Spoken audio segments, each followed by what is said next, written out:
Assalamualaikum warahmatullahi wabarakatuh. Bagaimana kabar kakak-kakak kelas 5?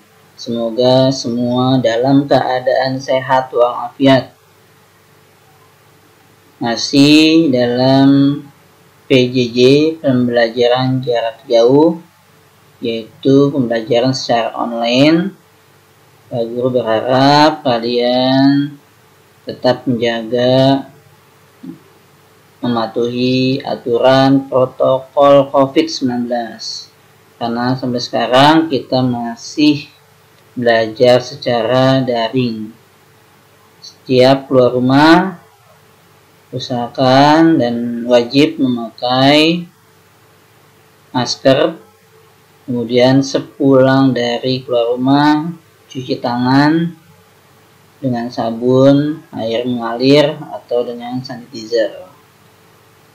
Oke teman-teman, hari ini kita masih tema 6, yaitu tentang panas dan perpindahannya. Kita masuk ke subtema 3, yaitu tentang pengaruh panas terhadap kehidupan. Apa saja pengaruh panas kalor terhadap kehidupan?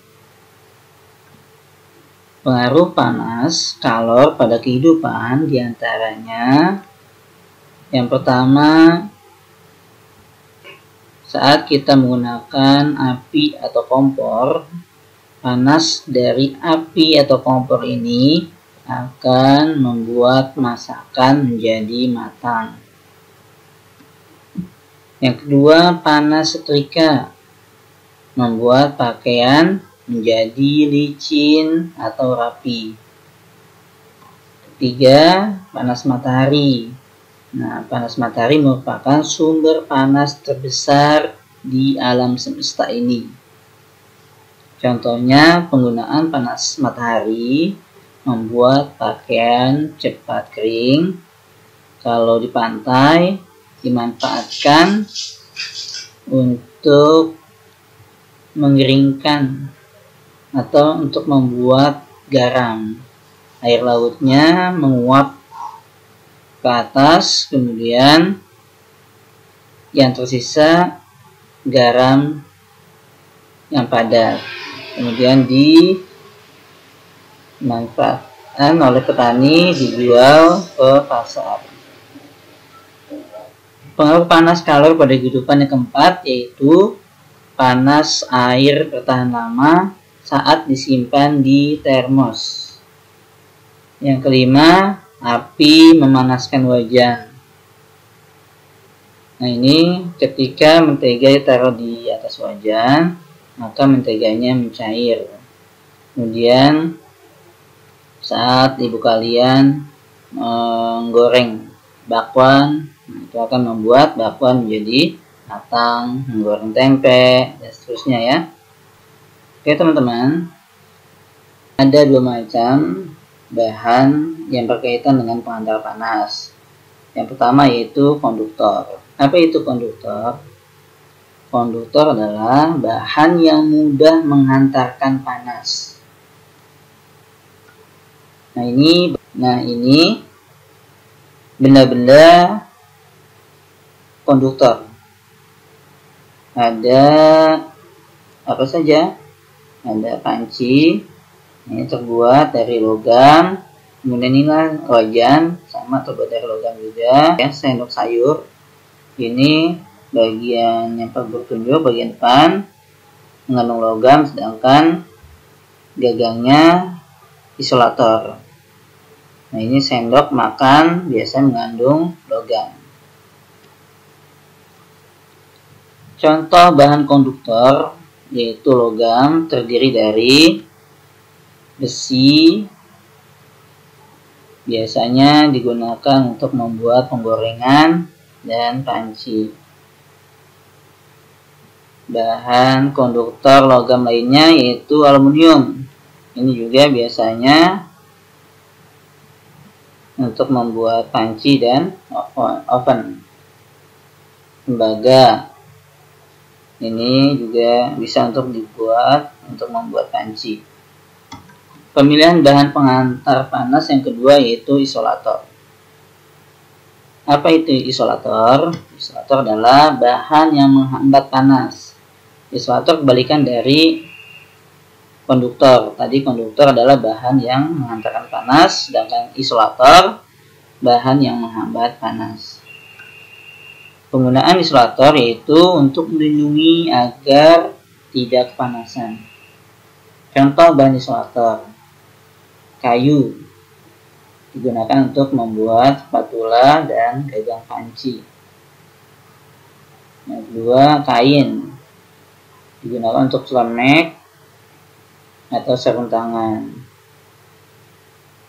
Dan isolator berikutnya yaitu kertas atau dus, yang biasanya dibuat untuk kotak makanan. Biasanya kalau kita membeli makanan yang panas, kadang pedagang menaruhnya di kotak makanan yang terbuat dari kertas atau dari dus. Bahan isolator berikutnya yaitu plastik. Plastik juga bisa digunakan untuk membuat gagang panci.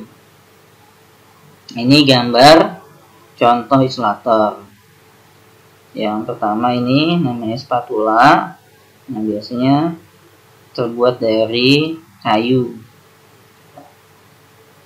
Kemudian ini tempat nasi, terbuat dari bambu, kayu juga ya. Ini sarung tangan terbuat dari kain. Ini lap ya, biasanya lap terbuat dari kain juga. Nah teman-teman, gambar berikutnya sebuah panci lengkap ya. Pancinya terbuat dari logam, kemudian gagangnya terbuat dari plastik. Logam ini disebutnya konduktor, sedangkan gagangnya terbuat dari plastik disebut isolator. Dan ditutupnya pun ada, di atasnya ada terbuat dari plastik juga. Ini gagangnya terbuat dari plastik, ini disebut juga isolator. Oke teman-teman, di akhir slide ini Pak Guru akan memberikan tugas, yaitu kalian membuat tabel. Tujuan adalah memisahkan benda-benda konduktor dan isolator yang ada di lingkungan rumah, dan kalian tulis juga manfaatnya apa saja. Tugasnya itu melengkapi tabel di bawah ini sesuai contoh yang Pak Guru berikan seperti nomor 1. Nah ini ada, nanti kalian buat tabel seperti ini, ada nomor, nama benda atau bahan, kemudian konduktor panas atau isolator panas, kalian beri checklist, kemudian kalian tulis juga manfaatnya. Nomor 1 Pak Guru berikan contoh nama benda yaitu panci. Nah, panci tadi kita sudah bahas, dia termasuk konduktor panas atau isolator panas. Nah, kalau konduktor panas, kita checklist, kemudian kita tulis nih manfaatnya apa, yaitu untuk memasak air. Sebenarnya panci itu banyak ya, fungsinya bisa untuk memasak air, memasak sayur, dan seterusnya.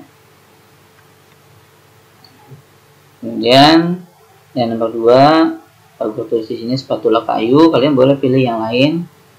Yang ketiga sarung tangan kain, 4-10 kalian tulis, cari di dapur apa saja benda-benda yang ada di dapur, kemudian kalian checklist, kalian pilih benda-benda tersebut termasuk apa, konduktor panas atau isolator panas, kemudian kalian tulis manfaatnya apa saja. Oke, demikian video kali ini, semoga bermanfaat dan mudah dipahami, dan silakan kalian cari literatur lain untuk bisa lebih memahami tentang tema 6 subtema 3 ini. Kirim hasil tugas ini dalam bentuk foto ke Pak Yatna, bisa lewat WA, email, atau medsos yang lain ya, seperti sekarang lagi ada BIP, DIP. Oke. Selamat mengerjakan, semakin sehat dan tambah semangat. Oke, demikian dari Pak. Mohon maaf jika ada kekurangan. Billahi taufiq wal hidayah. Assalamualaikum warahmatullahi wabarakatuh.